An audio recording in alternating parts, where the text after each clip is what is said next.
પોરબંદરના ઉદ્યોગનગર તરફ જતું રેલવે ફાટક રેલવે વિભાગે કાયમી ધોરણે બંધ કરી દીધું છે, જેના લીધે ફાટક પરથી નિયમિત પસાર થતા હજારો વાહન ચાલકો મુશ્કેલીમાં મુકાયા છે અને પ્રથમ વૈકલ્પિક રસ્તાના સમારકામ બાદ જ ફાટક બંધ કરવા માંગ કરી છે। પોરબંદરના નરસણ ટેકરી વિસ્તાર આવેલ ઉદ્યોગનગર તરફ જતું રેલવે ફાટક રેલવે વિભાગે કોઈ જ જાણ કર્યા વગર એકાએક બંધ કરી દીધું છે અને બંને તરફ રસ્તો ખોદી લોખંડની ગ્રીલ મૂકી પગપારા પણ કોઈ નીકળી ન શકે તે રીતે બંધ કરી દેવામાં આવ્યું છે, જેને લીધે અહીંથી પસાર થતા હજારો વાહન ચાલકો મુશ્કેલીમાં મુકાયા છે। કારણ કે ફાટક નજીક બનાવવામાં આવેલ વૈકલ્પિક રસ્તો સાંકડો તથા બિસ્માર હાલતમાં છે અને ચોમાસામાં તો અહીં દિવસો સુધી વરસાદી પાણીનો ભરાવો થાય છે। ઉપરાંત ધૂળિયા માર્ગને કારણે વાહનોને પસાર થવામાં પણ મુશ્કેલી થાય છે અને રબારી કોલોનીમાંથી થઈને ધાડીઓ ચડવાનો આવે ત્યારે ત્યાં પૂરતું લેવલિંગ કરેલું ન હોવાથી કારથી લઈને રિક્ષા જેવા વાહનો ફસાઈ ગયા હતા। ઉપરાંત સાંકડા માર્ગને કારણે ટ્રાફિક જામની સ્થિતિ પણ સર્જાઈ છે। જીઆઈડીસી વિસ્તારની સોસાયટીઓમાં અનેક ગણો વધારો થયો છે અને દરરોજ આ સોસાયટીઓ, માર્કેટિંગ યાર્ડ, ઉદ્યોગનગર સહિતના વિસ્તારમાં જવા માટે આ એક જ માર્ગ હોવાથી દિવસભર હજારો વાહન ચાલકો અહીંથી પસાર થાય છે, પરંતુ બિસ્માર રસ્તાને કારણે લોકોને ભારે હેરાનગતિનો સામનો કરવો પડે છે। ત્યારે લોકોએ એવું જણાવ્યું હતું કે પ્રથમ વૈકલ્પિક માર્ગ વ્યવસ્થિત બનાવવો જોઈએ, ત્યારબાદ જ ફાટક બંધ કરવું જોઈએ।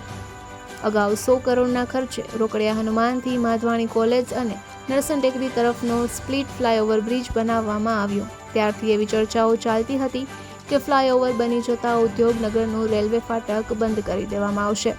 અગાઉ બંધ કરવા હિલચાલ પણ થઈ હતી, પરંતુ તે સમયે રાજકીય આગેવાનોએ દરમિયાનગીરી કરી ફાટક બંધ કરવાની કામગીરી અટકાવી હતી, પરંતુ હવે ફાટકને બંધ કરી દેવામાં આવતા આગામી સમયમાં આ મામલે રજૂઆત થાય છે કે કેમ તે તો આવનારા સમયમાં જ સામે આવશે।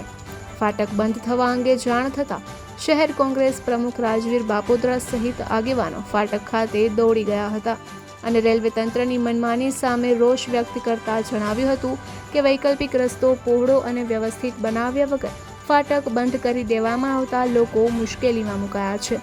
આથી જો રેલવે વિભાગ ફાટક ખોલીને રોડ શરૂ કરવાની કામગીરી નહીં કરે તો ના છૂટકે રસ્તા લોકો આંદોલન કરવું પડે તો તેની પણ તૈયારી છે અને જે કઈ પરિસ્થિતિનું નિર્માણ થાય તેની સંપૂર્ણ જવાબદારી રેલવે વિભાગની રહેશે તેમ જણાવ્યું છે।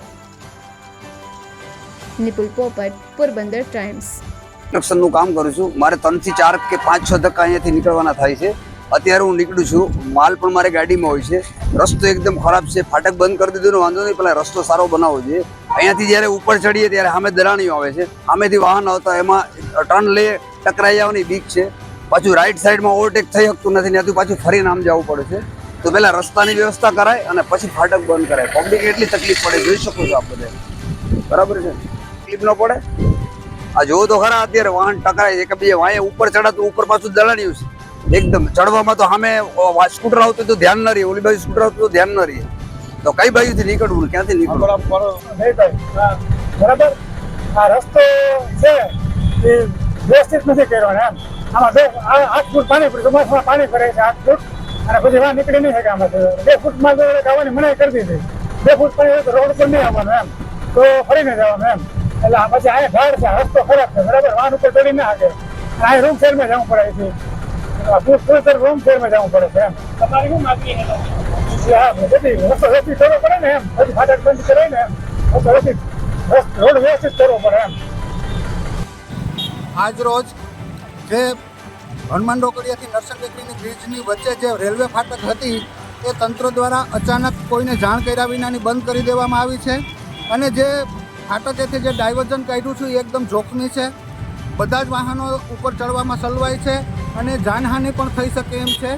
આવનારા પણ ત્યાંથી જાય છે અને જનારા પણ ત્યાંથી જાય છે અને જે બ્રિજ ઉપર રસ્તો ચડે છે ત્યાં બ્રિજ પૂરો થાય ત્યાં સુધી રોંગ સાઈડમાં જવું પડે એમ છે પ્રજાને, એટલે આમાં જીવની જોખમ પણ થઈ શકે એમ છે।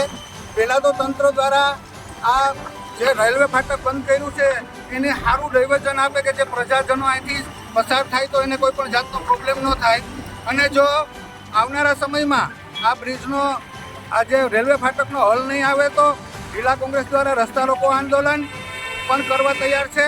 એટલે તાત્કાલિક ધોરણે પ્રજાજનોને વિનંતી છે કે આ જો તમારે રેલવે ફાટક બંધ જ કરવું હોય તો જે પ્રજાજનોને નીકળવાની સુવિધા છે, જે ડાયવર્ઝન આપ્યું છે તે પરફેક્ટ રીતના ડાયવર્ઝન રિપેર કરી અને પ્રજાને નુકસાન ન થાય એ રીતે ડાયવર્ઝન આપવું જોઈએ.